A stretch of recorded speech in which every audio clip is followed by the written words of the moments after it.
ఈరోజు మేము అంది అని ముద్దుగా పిలుస్తాము, ఆంజనేయుల పేరు.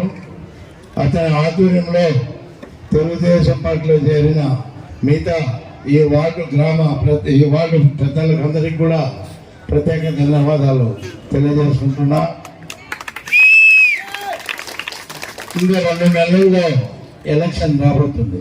ఖచ్చితంగా 2 నెలలే టైం ఉంది. తప్పకుండా మీరంతా కూడా ఒక మంచి నిర్ణయం తీసుకోవాలి.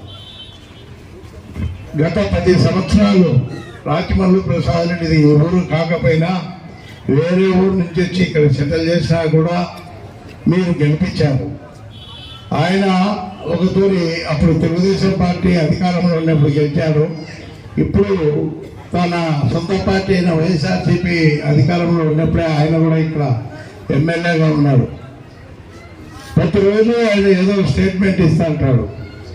నేను ప్రజల మనిషిని, ప్రజలకు ఆ సహాయం చేసినా ఈ సహాయం చేసినా, నేను మున్సిపల్ చైర్మన్ కూడా బీసీ మహిళలనే చేశా, రీవర్స్ మహిళలనే చేశాను. ఈరోజు ఆ మహాతల్లి పాపం ఒక్కరోజు కూడా ఆ చైర్మన్లో కూర్చొని మీతో వ్యక్తులు ఆమె దగ్గరికి పోయి ఏదన్నా పని చేసి పెట్టేదానికి కూడా ఆమెకు ధైర్యం లేదు. ఏదైనా ప్రెస్ మీట్ ఉంటే అప్పుడప్పుడు రాచమల్లు గారు ఆమెను పక్కన కూర్చొని పెట్టుకొని ప్రెస్ మీట్ తప్ప ఒక మున్సిపల్ చైర్మన్గా ఉండి కూడా ఆమెకి ఎలాంటి అధికారాలు కట్టబెట్టలేదు.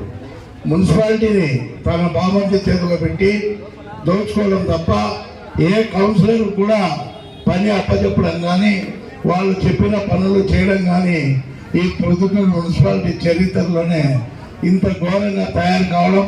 కాలువనెత్తి దిక్కు లేదు. మున్సిపాలిటీ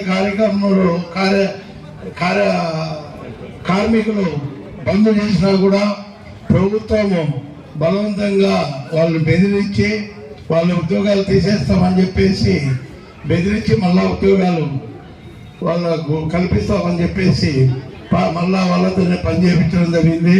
వాళ్ళు కూడా ఎంతో అసంతృప్తిగా ఏదో ఉడతాభక్తిగా పనిచేస్తున్నారు తప్ప చాలా జీతాలతో వాళ్ళ బతుకు చాలా కష్టంగా ఉంది. మీరు ఇప్పుడైనా ఆలోచన చేయాలా? ప్రొద్దుటూరు ఈ రౌడీ కానీ ఈ అరాజ్ కానీ కౌన్సిలర్ల తిట్టడం చూస్తే ఆ భాష ఏ విధంగా ఉందంటే అంత ఘోరంగా ఉంది. అటువంటి భాష మేము డైరెక్ట్గా చెప్పడం బాగుండదు. కౌన్సిలర్లు వాళ్ళ ఇంట్లో గుమస్తాలుగా ఎమ్మెల్యే గారు ప్రవర్తిస్తారు. ఇది చాలా ఘోరమైన విషయం. ఇంకొకటి ఏమంటే ఈరోజు ఎక్కడ చూసినా బీసీలకు అన్యాయం జరిగింది. కార్పొరేషన్కు నిధులు లేకుండా బీసీ కార్పొరేషన్ చైర్మన్ లేచి వాళ్ళకు ₹1 కూడా లబ్ధి జరగకుండా ఉండేదంతా తనే దోచుకుంటూ జగన్మోహన్ రెడ్డి లక్షల కోట్ల రూపాయలతో సంపాదన ఏర్పరచుకున్నాను. పేరుకు మాత్రము ఇక్కడ చైర్మన్ బీసీలకే, ఇంకా కార్పొరేషన్ చైర్మన్లు బీసీలకే, డైరెక్టర్లు బీసీలకే అని చెప్పి గొప్పలు చెప్పుకోవడం తప్ప వాళ్ళ పరిస్థితి ఒక సామాన్య కార్యకర్త కన్నా ఇంకా హీనంగా ఉంది. ఇప్పుడైనా మీరు గమనించి వీవర్స్ అందరికీ తెలుగుదేశం పార్టీ ఎన్నో కార్యక్రమాలు చేసింది, ఎన్నో భవిష్యత్తు కార్యక్రమాలు చేసింది, వాళ్ళ చైతన్యవంతులు చేసింది, ఎన్నో లోన్స్ ఇచ్చింది, మగ్గాలకు రాయితీలు ఇచ్చింది, కరెంటుకు ఛార్జీలు రాయితీలు ఇచ్చింది. ఇవన్నీ దృష్టిలో పెట్టుకొని సంక్రాంతి కానుక, ఉగాది కానుక, రంజాన్ కానుక, ఇట్లాంటి ఎన్నో క్రిస్మస్ కానుక, ఇట్లాంటివన్నీ నిత్యావసర వస్తువులన్నీ కూడా మీకు సప్లై చేయడం జరిగింది. ఇవన్నీ మూసేశాడు. ఎన్టీ రామారావు పేరు మీద అన్నా క్యాంటీన్ అని మన మాజీ ముఖ్యమంత్రి చంద్రబాబు నాయుడు గారు అన్నా క్యాంటీన్లు స్థాపించి ₹5కే భోజనం పెడతా అంటే ఈ జగన్మోహన్ రెడ్డి ఒక్క తూరిని వచ్చి అన్నా క్యాంటీన్లు కూడా మూసేయడం జరిగింది. ఈరోజు ప్రజలకు సేవ చేయాలనే ఉద్దేశంతోనే గత 8 నెలల ముందు నేను ప్రజలకు చేరువ కావాలనే ఉద్దేశంతోనే అన్నా క్యాంటీన్ ఓపెన్ చేయడం జరిగింది. అక్కడ పిఎన్ఆర్ బాడెక్కు తీసుకొని ప్రతిరోజు 5,000 మందికి అన్నం తయారు చేసి 3,000 మందికి అక్కడ అన్నం పెడుతున్నా. 3 వ్యాన్ల ద్వారా 2,000 మందికి మీ దగ్గరికి ఇళ్ళ దగ్గరికే మేము చేరవేయడం జరుగుతుంది. మంచి రుచికరమైన భోజనం మేము ఎక్కడ లేని విధంగా ఈ విధంగా మీకు ఆకలి బాధను తీరుస్తున్నా. మీరు గన నాకు టికెట్ వస్తుందనే నమ్మకం నాకుంది. తప్పకుండా తెలుగుదేశం పార్టీ ఖచ్చితంగా మీరు గెలిపించి తీరాలి. ఈ గెలిపించి తీస్తే ఈ అన్నా క్యాంటీన్ ద్వారా ఒక ట్రస్ట్, శాశ్వతమైన ట్రస్ట్ ఏర్పరిచి వచ్చే 5 ఏళ్ళు కూడా నేను ఈ కార్యక్రమము డైలీ 5,000 మందికి కొనసాగిస్తానని చెప్పేసి మీకు అందరికీ తెలియజేసుకుంటున్నా. తప్పకుండా మీరు ఎన్ని ఒత్తిళ్ళు ఉన్నా ఎవరికి భయపడాల అవసరం లేదు. ఆ పెద్ద పులిని మేము ఎదుర్కోవడానికి మేము రెడీగా ఉన్నాం.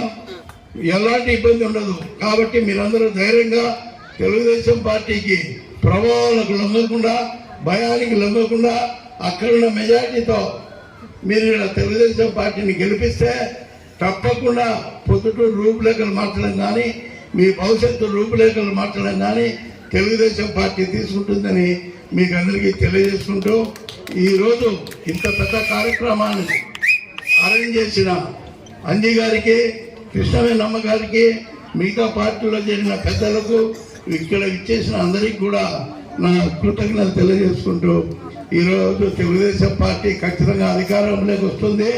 తప్పకుండా మీ ఆశీస్సులు అన్నీ ఉంటాయి మాకు. తప్పకుండా మీకు అన్ని రకాలుగా ఆర్థికంగా కానీ, పని కల్పించడంలో కానీ, మీకు హౌసింగ్ రూపంలో ఇల్లు లేని వాళ్లకు 2 సెంటర్లలో ఇల్లు ఇవ్వడం కానీ తప్పకుండా ఇటువంటి కార్యక్రమాలు మేము అరేంజ్ చేస్తామని చెప్పేసి, ఒక మంచి వాతావరణంలో ఇల్లు కట్టించి చేస్తామని చెప్పేసి కూడా మీకు తెలియజేస్తున్నాను. నేను సర్పంచ్గా ఉన్నప్పుడే పోట్లగుర్తి గ్రామాన్ని ఏ విధంగా అభివృద్ధి చేస్తామో మీ ఊరికి, ఈ ఊరికి సంబంధించిన వ్యూవర్స్ అందరికీ కూడా మా ఊర్లో బంధువులు ఉన్నారు, వాళ్ళందరికీ కూడా మీకు తెలియజేస్తుంటారు. తప్పకుండా ప్రొద్దుటూరును కూడా ఆ విధంగా తీర్చిదిద్దుతానని చెప్పేసి మీకు అందరికీ తెలియజేసుకుంటూ, మీ అందరి ఆశీస్సులతో సెలవు తీసుకుంటున్నా. జై చంద్రనారాయణ, జై తెలుగుదేశం. ఈ వీడియో మీకు నచ్చినట్లయితే లైక్ బటన్ క్లిక్ చేయండి. మరిన్ని వీడియోలను పొందడానికి దయచేసి సబ్స్క్రైబ్ చేయండి.